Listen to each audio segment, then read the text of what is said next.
Namaku Rangga. Aku tinggal di daerah Ciparai. Aku ingin bercerita tentang pengalamanku yang terjadi sekitar 1 tahun yang lalu. Dan bisa dibilang pengalamanku ini tidak pernah bisa kulupa. Hari itu, hari Rabu, aku mendapat telepon dari temanku, Billy. Dia teman sekolahku. Ya, halo Bill. Kenapa Bill? Sore-sore nelfon. Ada apa? Oh, ke rumah. Kenapa emang? Wih, oke. Siap. Oke, gue langsung OTW, oke? Oke, mantap. Yo. Billy temanku bilang orang tuanya sedang keluar kota dan baru pulang besok sore. Dan dia mengajakku untuk menginap di rumah barunya itu, begadang sambil main PS. Setelah mendapat kabar itu, aku pun izin pada orang tuaku untuk menginap di rumah Billy. Setelah diberi izin, aku pun berangkat dengan sepeda motorku.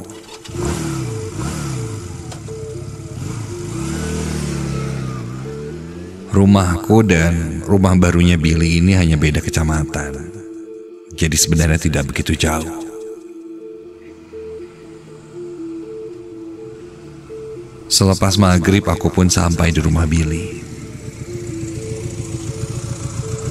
Ketika sampai, aku langsung bertanya, ada makanan gak? Laper. Billy di sana tinggal bersama orang tuanya dan juga adik laki-lakinya. Karena orang tuanya sedang pergi keluar kota, jadi di rumah itu hanya ada kami bertiga. Aku, Billy, dan adik laki-lakinya. Billy pun menjawab ada banyak makanan sudah disiapkan oleh ibunya. Ada di dapur katanya. Wih, asik nih. Tanpa berlama-lama, kami bertiga pun langsung terlarut dalam permainan game. Ketika itu kami bermain bola. Walaupun kami cuma bertiga, rasanya malam itu kami cukup berisik. Karena rumah ini kosong, jadi ketika kami berteriak karena keseruan bermain game, suaranya seakan-akan menggema ke seisi rumah. Apalagi ketika gol. Sambil bermain game, kami sambil bercerita-cerita.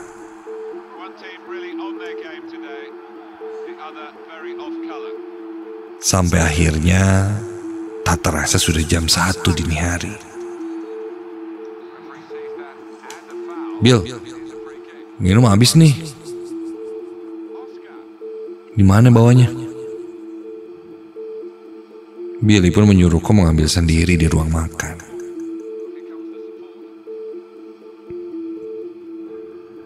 Aku pun beranjak dari kamarnya menuju ke ruang makan. Rumah ini baru 1 bulan ditinggali oleh Billy. Terdiri dari 2 lantai. Kita bermain PS di kamar Billy yang ada di lantai 1. Tepatnya di bawah tangga dan bersampingan atau bersebelahan dengan ruang makan.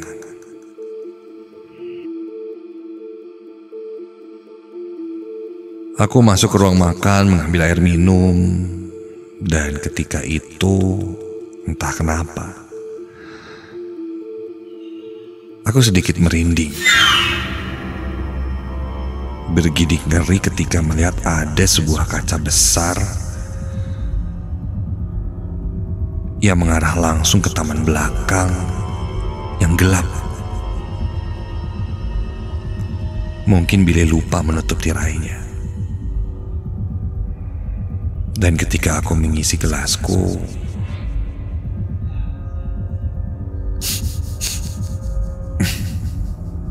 bau apa nih? Sepertinya aku mencium wangian, namun entah bunga apa itu.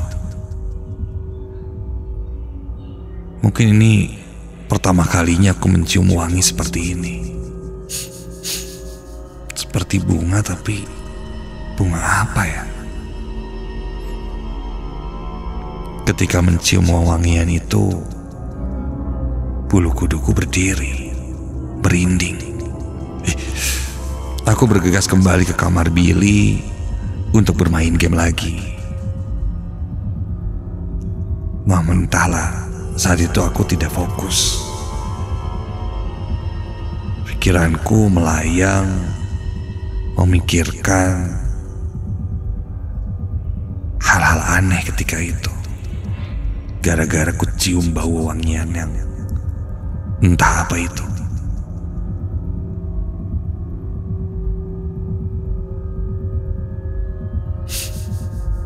Ketika masuk ke kamar Billy, aku kembali mencium bau bunga yang sama seperti di ruang makan tadi. Aku melirik ke arah Billy dan juga adiknya. Sepertinya mereka pun sadar dan mencium bau yang sama denganku. Yang tadinya kami berisik ini hening. Tidak ada yang berbicara. Sampai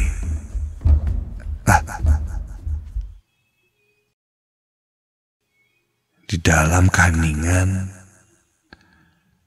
kami bertiga dikagetkan karena mendengar ada suara langkah kaki yang berjalan di atas di lantai 2. Di atas kami. Karena lantainya kayu jadi sangat terdengar jelas suara langkah kaki yang keras itu. Dan suara langkah kaki yang tadi terdengar mondar-mandir di atas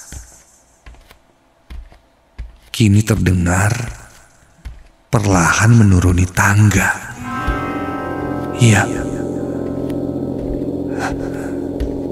langkah demi langkahnya terdengar jelas menuruni anak tangga dari lantai 2 ke lantai 1, dekat dengan kamar kami. Sampai tiba-tiba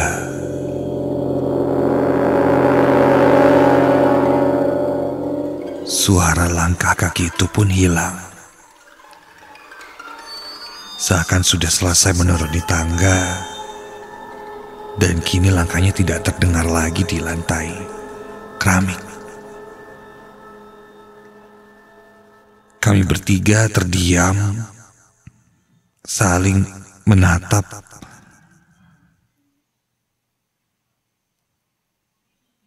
Dan bertanya-tanya siapa?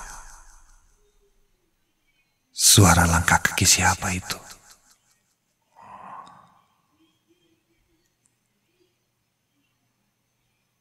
Dan tiba-tiba kini terdengar dari arah luar. Di ruang makan terdengar suara meja, kursi yang diseret, didorong, dan sangat gaduh. Kami bertiga semakin menciut, takut. Keringat dingin mulai bercucuran, seluruh badanku, tangan, dan telapak kakiku terasa dingin. Aku pribadi terus berdoa dalam hati.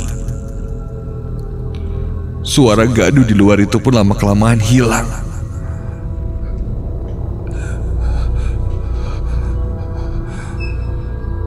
Buru-buru kami mengambil selimut dan langsung menutupi badan kami semua dan bersembunyi di balik selimut.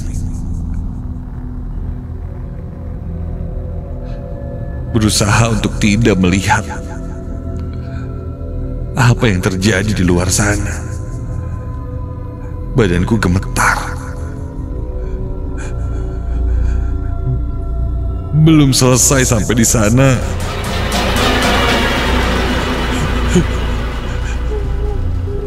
kini terdengar ada suara tangisan perempuan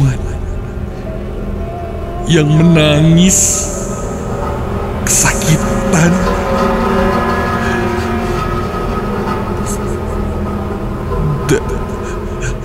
Dan suaranya terdengar berada di sekitar kami.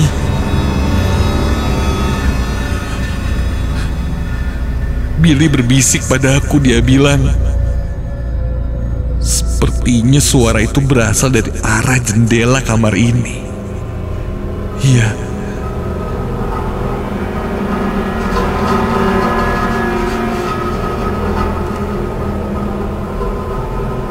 Di kamar Billy ini ada satu jendela yang posisinya berada di seberang tempat tidur kami.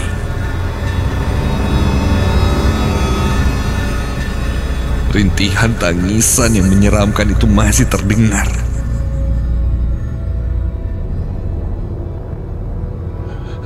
Hingga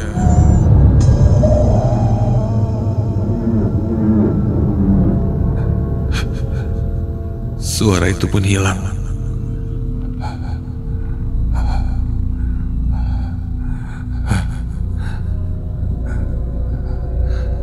Untuk memastikan keadaan aman,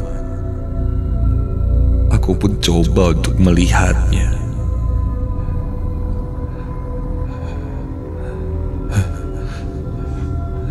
Perlahan ku buka selimut yang menutupi kepalaku.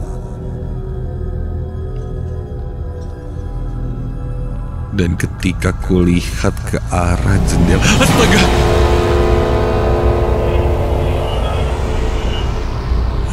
Ketika ku lihat ke arah jendela kamar, terlihat ada satu sosok perempuan bergaun merah dengan rambut yang panjang, menempel di kaca jendela dengan posisi kepala di bawah, hingga rambutnya terurai ke bawah, sangat menyeramkan. Wajahnya memiliki dagu yang panjang, serta kaki, tangan, dan jari perempuan itu tidak normal. Semuanya terlihat berukuran kecil dan panjang. Seketika saat itu, aku hanya bisa tersontak kaget, tidak bisa bergerak. Begitu lihat sosok itu, entah kenapa jantungku terasa seakan mau copot dan lemas. Hingga akhirnya aku tak sadarkan diri.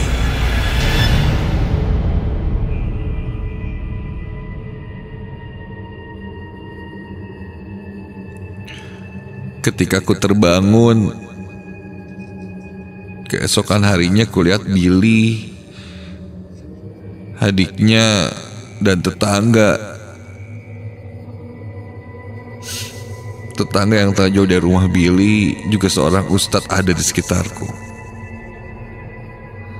Aku tidak tahu apa yang terjadi denganku. Aku hanya rasakan badan ini sekarang pegal, sendi-sendiku terasa sakit. Semalam aku katanya pingsan dan berteriak-teriak. Hingga akhirnya Billy memanggil tetangga dan Pak Ustadz untuk datang ke rumah. Aku kesurupan. Singkat cerita, hari itu pun aku pulang. Dan barulah beberapa hari kemudian bertemu lagi dengan Billy. Billy pun bercerita, mencari tahu tentang rumah barunya itu. Katanya, dulu rumah Billy itu adalah rumah yang dijadikan tempat praktek seorang bidan, di mana di sana ada kelahiran atau yang paling terburuknya kematian. Malam itu kami diganggu, mungkin karena memang terlalu berisik, atau dari yang ku tahu, sosok seperti itu memang menyukai adanya bayi atau janin yang baru lahir. Dan sepertinya mereka merasa kehilangan setelah tempat itu tidak lagi menjadi tempat bidan, dan kini menjadi rumah tinggal. Mungkin mereka mempertanyakan itu pada kami yang malam itu ada di sana.